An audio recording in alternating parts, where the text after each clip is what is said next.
Hey guys, today we're in the book of 1 Samuel chapter 8.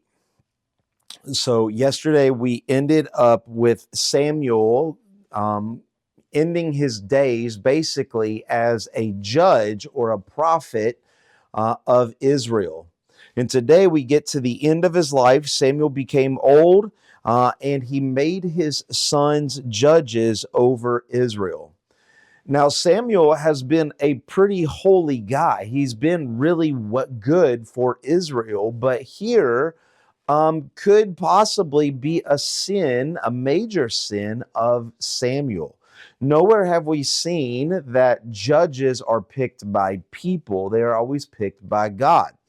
And so here, Samuel picks a judge, his sons, to be the next judges. Now, that to you might not seem like a big deal, but it sets a precedence, not only for somebody picking a judge, but it sets the scene for what's about to happen. A judge was picked by God, and he was a judge until he died. And then God would pick another judge. But here, Samuel picks his sons. He gives perpetuity to his throne line. And so, though he's a judge, he's acting like a king, that he was going to die and his sons would become the next heir to the throne or the next king. Israel would not have cared about that, except for we see that his sons did not walk in his ways. His sons were not good people. And that is the reason that the elders of Israel came to Samuel and they said, hey, your sons are not good guys, so we want somebody who is good. So now appoint for us a king. And so he appointed his sons. And so now it sets the tone where he could appoint somebody else. He could appoint the next ruler. Even though we have not seen that in Israel history's past, God is always appointed. But now, because he appointed his sons, these two sinful guys, now he can appoint somebody else. So they wanted a king. But this thing displeased Samuel. You could imagine, for one, displeased him because his sons, they didn't want his sons. So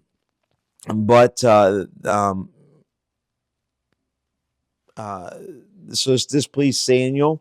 They said, give us a king to judge us. And Samuel prayed to the Lord, and the Lord said to Samuel, obey the voice of the people. And so he asked God, which is still showing a good heart on Samuel's intent. And God says, fine, give them a king. Give them what they want. God is going to allow them to go into this sinful rebellion against him. In all that, they have not rejected you, but they have rejected me.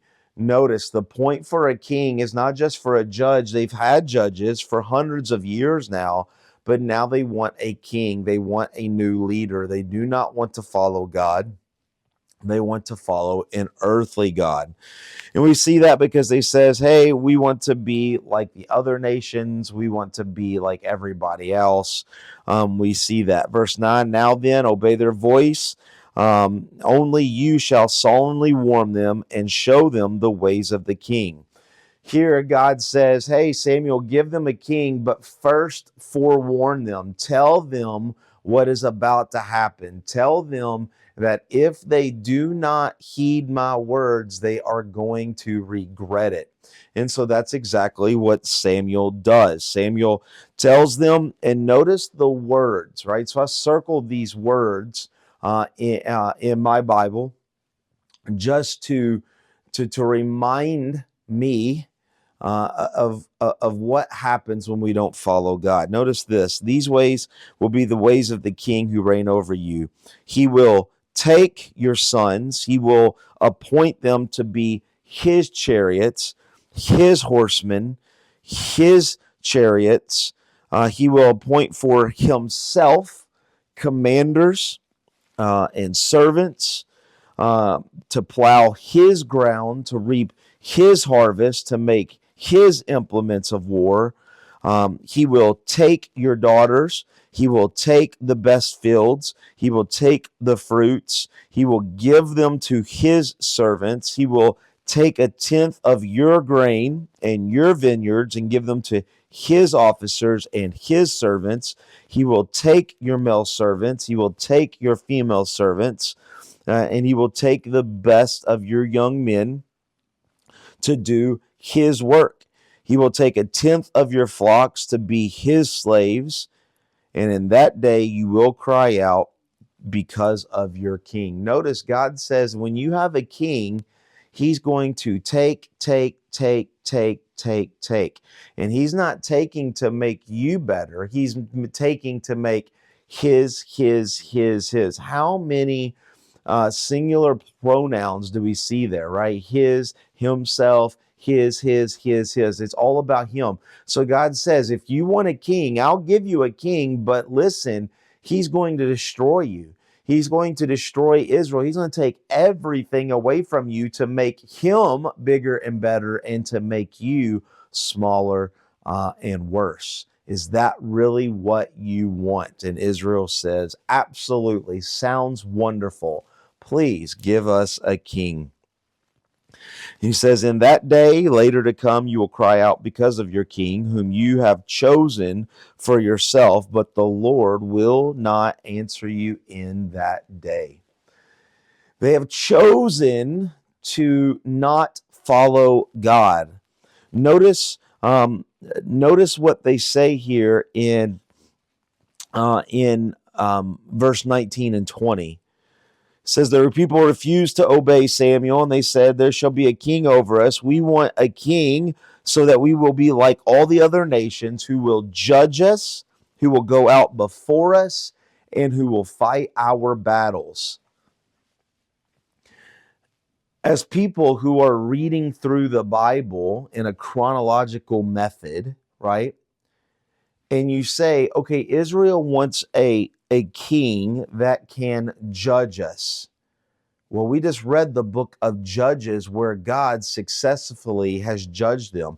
Not only did he judge them through the judges, he judged them through Joshua, he judged them through the high priest, he judged them through Moses. They also want a king who will go out before us. There's nothing greater than thinking of that than the Exodus story, that God would lead them in a pillar of fire, in a pillar of cloud, by the day. God has always led them. God has always moved them. Now's the time to go to the promised land. You shall go here. We'll take out the middle. We'll go to the south. We'll go to the north. We'll divide up the land. God has always gone before Israel. And then lastly, they say, we want a king who will fight our battles. Time and time again, God has proven that he is the person. He is the warrior. He is El Gabor. He is that divine warrior that goes before Israel. He defeated Egypt. He defeated the Moabites. He defeated the Amorites. He defeated the Canaanites, the Palestinians, the Philistines, the Jebusites.